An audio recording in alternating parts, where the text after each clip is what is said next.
बायला या बायला मी फोटो पाडून टाकलेला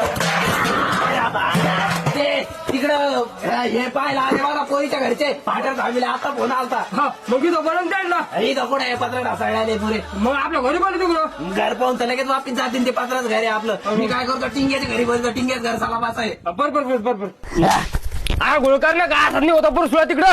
अरे हो गाड्या माझ्याकडे कपडेच नाही ना टी शर्ट नाईट पॅन्टच फक्त. मग आता हा आता आलो मी. यार अर्जंट मला तो काळा कोट दे यार तो बहिणी लग्नात घातला नव्हता तो. हा बरोबर नुसता कोटच आहे का तो सुद्धा डायला घालून. अरे बाबू पॅन्ट गिंट पाहिजे एखादी जीनची. मी जँगर घालीत होत त्याला. बरं जाऊ दे झाकून घेतो.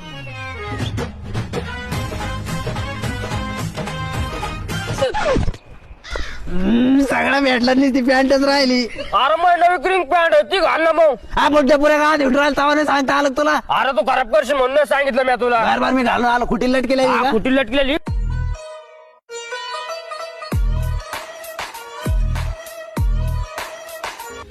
नमस्कार सासरे भाऊ. नमस्कार नमस्कार. काम काय करता तुम्ही जाऊ बापू? मी इंजिनिअरिंग करतो 15 लाख रुपये पॅकेज आहे. वा वा वा वा चांगलं आहे. मग हुंड्यामध्ये कोणती गाडी घ्यासान? गाडी का गाडी राहू द्या. गाडीची लय नाही आपली गाडी लावायला जागो नाही आपल्याला. गाडी राहू द्या. बर बर बर बर. पोरीला पाहायचं असलं तर घेऊन येतो उद्या. हा पोरगी पाहून घेऊ पोरगी पाहून घेऊ. पोरगी राहू द्या. पोरगी जितती ना हा बस झालं. डायरेक्ट लग्न फिक्स करून टाकू आपल्याला.